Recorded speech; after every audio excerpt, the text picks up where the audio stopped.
being Tom Cilmi.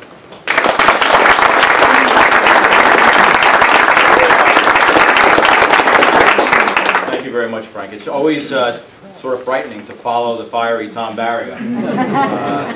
But I'm happy that I have the opportunity to follow the fiery Tom Barriga. Anyway, I can't believe it's been 2 years, more than 2 years, since I came to you and asked you for your support and your nomination, your endorsement for the county legislative seat that I'm now fortunate and blessed to hold.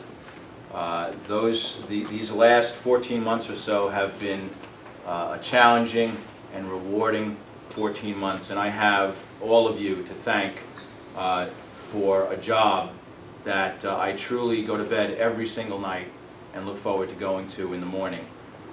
It's a lot of hours. I sold my printing business late last year to spend even more time devoted to the legislative work, but I just wanted to say thank you all very, very much for the opportunity to do this job. You know, I speak to a lot of high school kids in the job, and I always tell them, when I was their age, and they're making career decisions now, or trying to at least, when I was their age, I couldn't imagine doing the job that I'm doing today. And today, I can't imagine not doing it. So thank you very much. When I came before you a couple of years ago, I told you I was going to bring honesty, energy, and common sense to the legislature. And I wanted to sort of briefly touch on some of the things that I've been doing so that you know who you supported and hopefully who you support again. I said to you back then that I thought public safety was very, very important for our county. In fact, I said I thought it was the foundation of any successful community. We have today more than 100 additional cops on our streets than we had back then, and we have another bunch waiting to come out of class. We still have graffiti, we still have drugs, we have a tremendous heroin problem, and we still have gangs on our streets. So we need to continue to replace the retirements and continue to have a strong police force so we can keep that activity in check and reduce it. I've been outspoken about the teen alcohol and drug abuse problems. I've hosted a couple of heroin forums, spoken at a couple of others, and I've actually passed some legislation, one of which was a prohibition on the sale of binge drinking games to minors. My opinion was that if you have to be 19 or over to drink, then you should have to be 19 or older to buy these very, very destructive binge drinking games that you can go to the mall and purchase. Furthermore, the county has a social host law. I sponsored a bill recently to strengthen that social host law, to send a message to parents and homeowners who might not think twice about hosting a party for their 16-year-old and serving beer or alcohol to their 16-year-old friends. That's not okay, and that we will go after you. We must send that message that underage drinking is not acceptable. It's problematic for the immediate future, and it's problematic for the long-term future for a variety of reasons. I talked to you a couple of years ago about getting businesses open much more efficiently and effectively. I talked about a permit process that was broken and that was taking months upon months upon months. One of the first things I did in getting into office is I set up a meeting with the health department. And I said to them, 6 weeks to look at a permit for the first time, the permit application for the first time, is not good enough. We have to do better. And now it's down to 48 hours. I'm presently working again with the health department. That was for restaurant permits. I'm presently working with the health department in reducing the length of time that it takes to have wastewater permits approved for larger developments. The bottom line is I have a saying that I've developed since that campaign, and it goes like this: the best way to create jobs is to stop preventing them. And government does a very, very good job of preventing jobs from being created. We have to cut through that red tape, we have to eliminate it, and then we can create jobs, and in so doing, create more individual prosperity. As Tom alluded to, we have some tremendous budgetary challenges here in Suffolk County, and really throughout the state, throughout the country. Tom talked a little bit about our debt picture.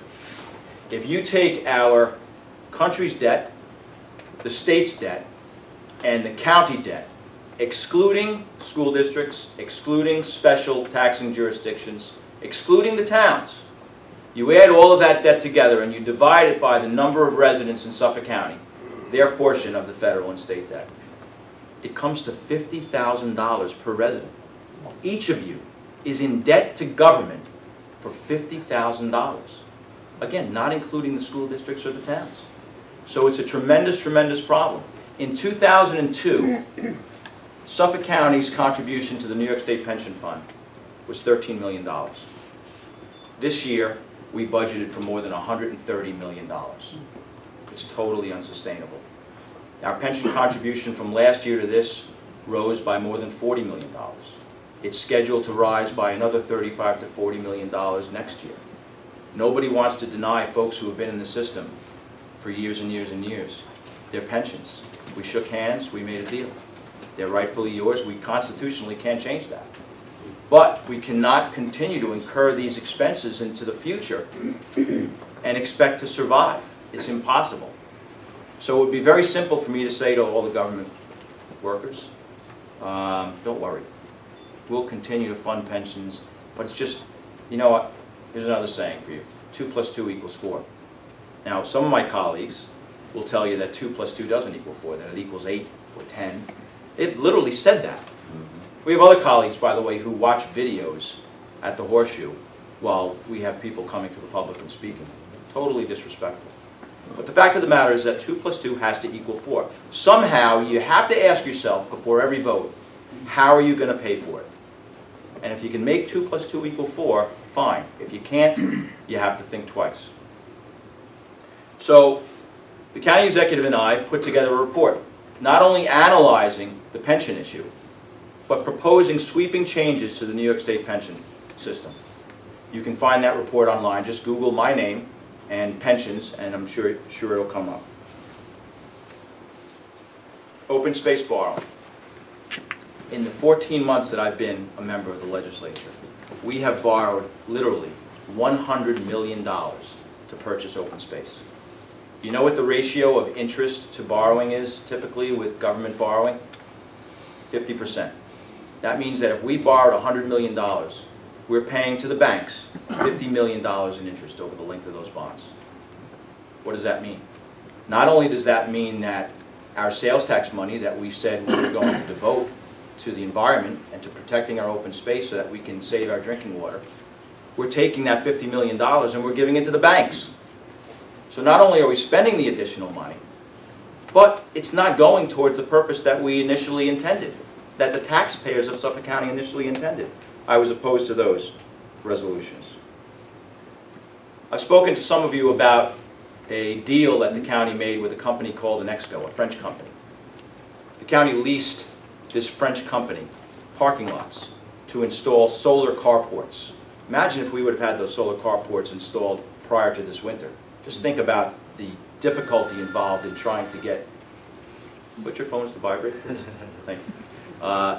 Difficulty in trying to get snow removed from underneath those carports.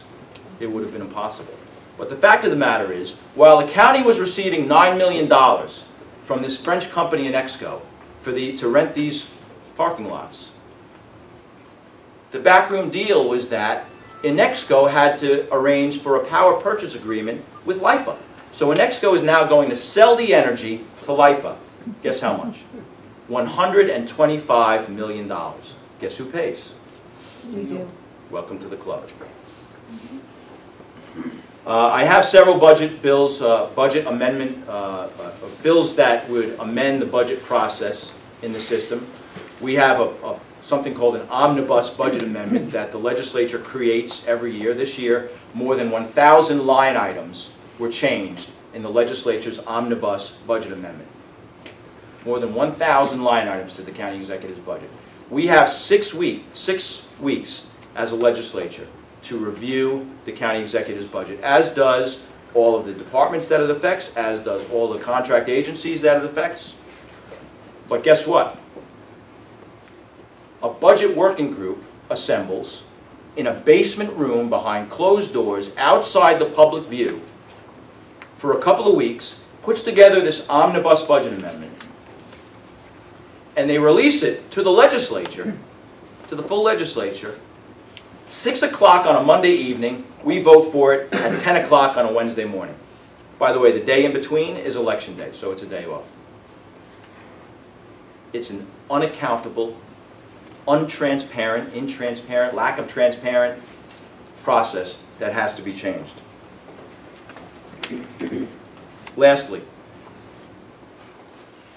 the county spends about $12 million in out-of-county tuition. We have students from Suffolk County that go to Nassau Community College. We have students that go to Queens College, etc. We try and make it affordable for those students to go to those colleges because they don't live in those counties, so they would normally have to pay a higher rate. So the county reimburses those colleges for their share of tuition. Years ago, decades ago, Fashion Institute of Technology was considered a community college. In fact, legally, according to New York State, it still is. But we all know that Fashion Institute of Technology is a four-year college with a very specialized career program that also offers master's degrees. Of the $12 million that the county spends in total in out-of-county tuition, more than $6 million of it goes to FIT.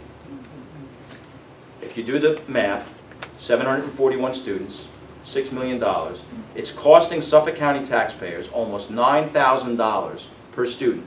We're subsidizing FIT students to the tune of $9,000 apiece to send them to that school. In contrast, when they go to Nassau Community College, it costs less than $2,000.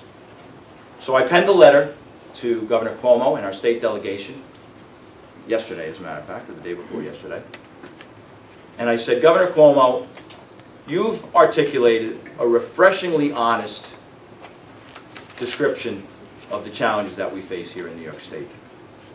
Please help us in Suffolk County, and please relieve us of this unfunded mandate.